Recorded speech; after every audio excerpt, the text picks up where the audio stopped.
E aí, tudo bem? Seja muito bem-vindo e bem-vinda ao canal Edificando Conhecimento. Nessa videoaula, nós vamos aprender uma estratégia muito interessante dentro do conteúdo de binários. E que estratégia seria essa? É a substituição de uma dada força por uma força e um vetor binário. Eu espero que você goste muito dessa videoaula. Então, tá preparado? Preparado? Vamos embora começar? Então, vem comigo!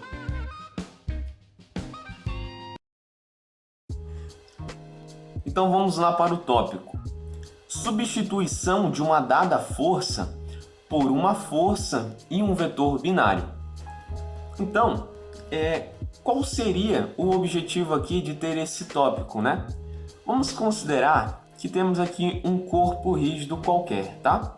E temos dois pontos, ponto O e o ponto A, e uma força que é aplicada sobre o ponto A.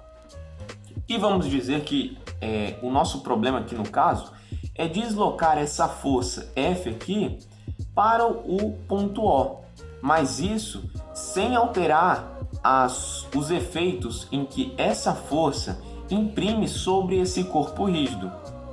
Sendo assim, eu não posso simplesmente pegar essa força F e deslocar aqui para o ponto O e pronto, e acabou. Não. Por quê?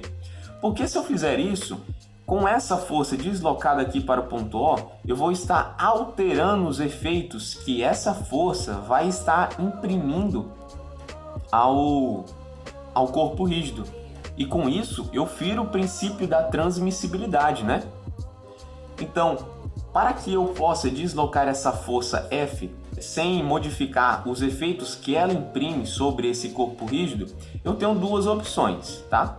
A primeira agora que eu vou mostrar seria o princípio da transmissibilidade, que eu também já abordei essa aula no antigo canal do YouTube. Se você tem dificuldade, eu vou deixar um card aqui em cima, tá? Para que você visite essa aula e depois volte para cá.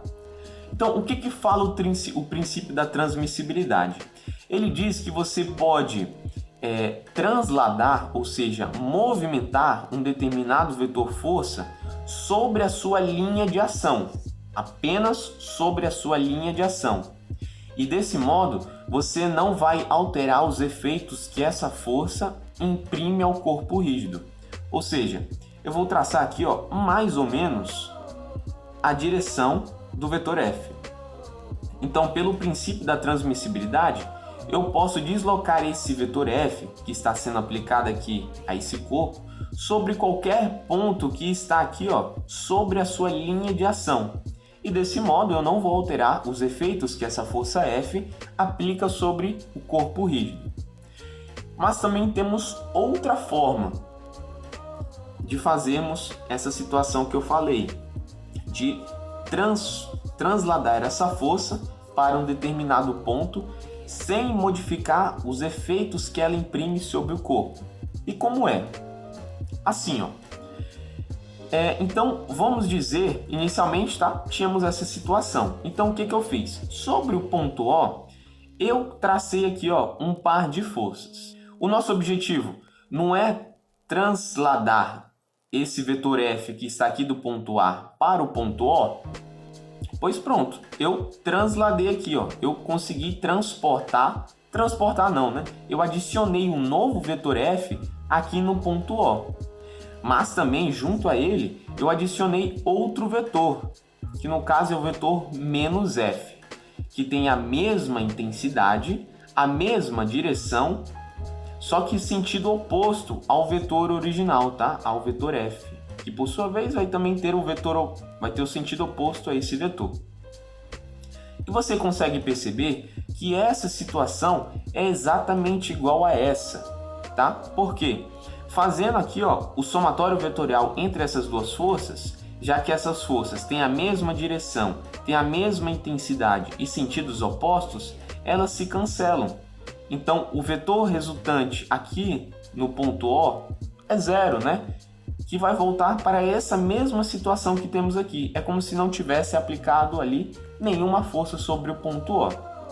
Ok? Mas eu quero que você observe o seguinte. Então, já concluímos o nosso objetivo, que é transladar esse vetor F, que está aqui no ponto A, para o ponto O. ele está aqui. Já que atingimos esse objetivo, vamos esconder esse vetor f, tá? Escondi ele aqui. E o que nos restou? Restou essa força F e essa força menos F. E percebam, essas duas forças têm a mesma intensidade, a mesma direção, só que com sentidos opostos. E essas três características são características do quê? De um binário. Olha só, um par de forças que tem a mesma direção, que tem a mesma intensidade, só que sentidos opostos. Certo? E o que eu posso fazer aqui nessa situação? Substituir esse binário que está aqui por um vetor binário, né? Que vimos aqui na nossa última videoaula. Esse vetor aqui, é o vetor binário. E para representá-lo, nós precisamos desenhar uma seta que tem a mesma intensidade, direção e sentido que o momento deste binário aqui, ok? Só que com uma condição para diferenciá-lo do vetor momento. Nós devemos acrescentar a ele essa seta aqui, que representa uma rotação. Que rotação seria essa? É justamente o sentido de rotação que esse binário tende a imprimir sobre esse corpo rígido. E como fazemos para descobrir isso? Perceba, pode ser apenas visualmente, tá? Se você já tiver domínio. Olha só, tem aqui uma seta orientada para cima e uma seta para baixo. Vamos tentar conectar as duas, com esse sentido aqui, com essa intenção de conectar as duas setas, nós conseguimos definir que a tendência de rotação que esse binário imprime ao corpo rígido é uma rotação no sentido anti-horário, né? Ou você pode também utilizar a regra da mão direita. Esses seus 4 dedos aqui, você pode dispor no mesmo sentido que um desses dois vetores. Nesse caso, eu vou colocar os meus 4 dedos no mesmo sentido que esse vetor F. Então, está aqui. Agora eu vou rotacionar eles de modo que eles se coincidam com o mesmo sentido desse vetor. Então, rotacionando, percebam o sentido aqui, de rotação que os meus dedos estão fazendo. É o que? No sentido anti-horário. Então, esse binário tende a rotacionar esse objeto no sentido anti-horário. E é justamente essa rotação, essa setinha, que eu vou colocar aqui no vetor binário. E você deve estar se perguntando, tá, Yugner, mas qual é a diferença entre essa situação aqui e essa? Bom, a diferença é que aqui tem um vetor binário, né?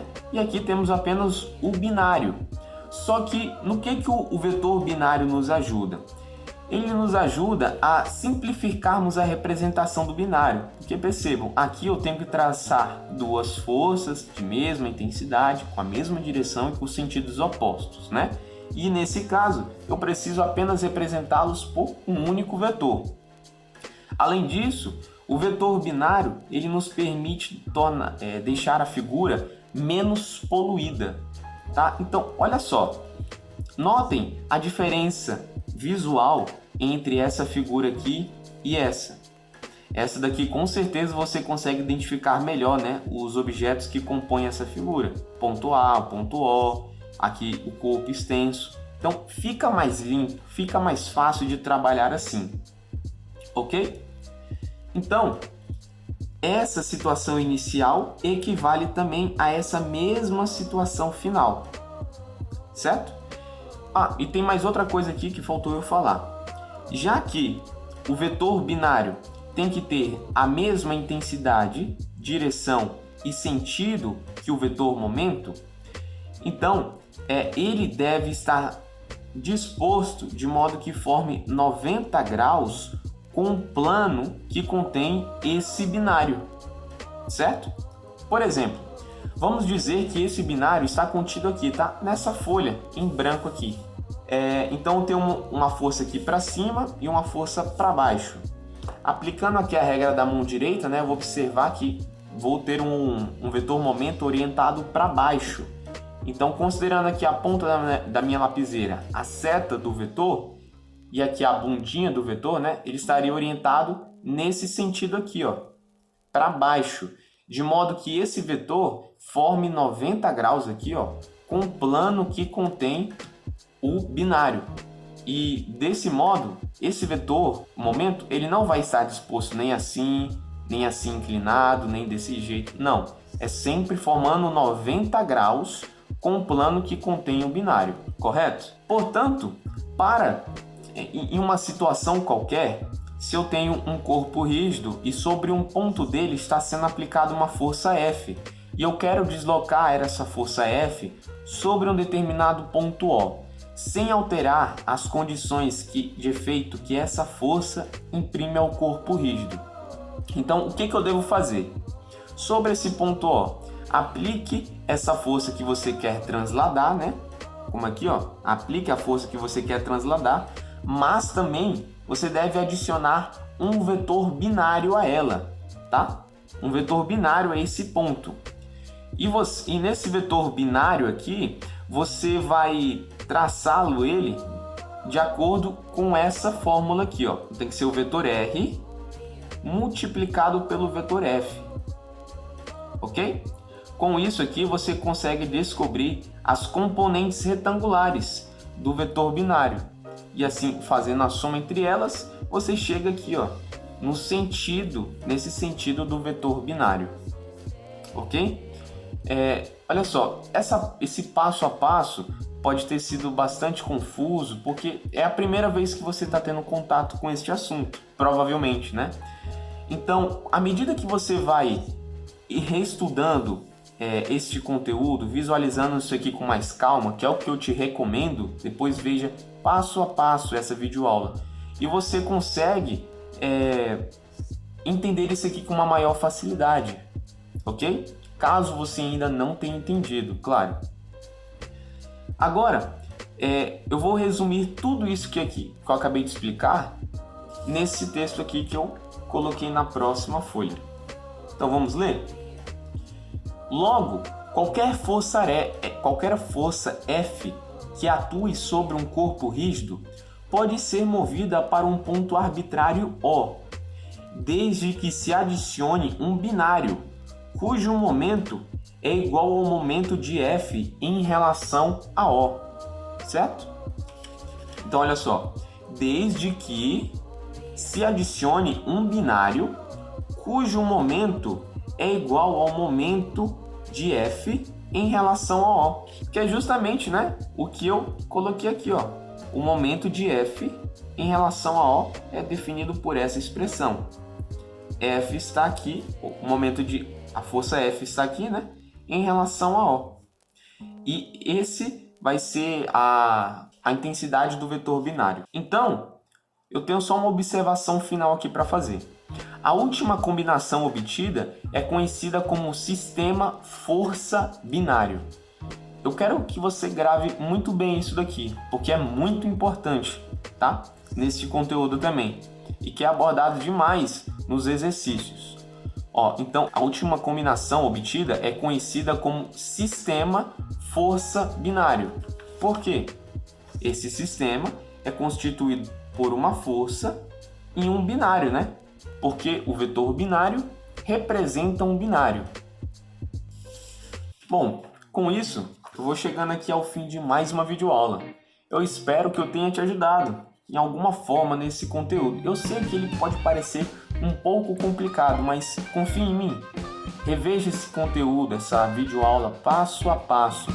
Reveja cada ponto aqui que eu abordei. E você vai ver que vai se tornando cada vez mais simples à medida que você vai estudando este conteúdo, certo?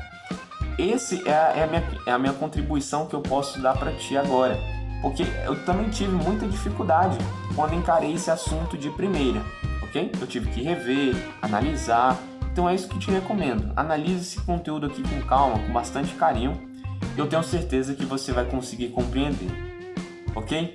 Então, eu te desejo boa sorte nos estudos, um forte abraço e conta comigo nessa jornada.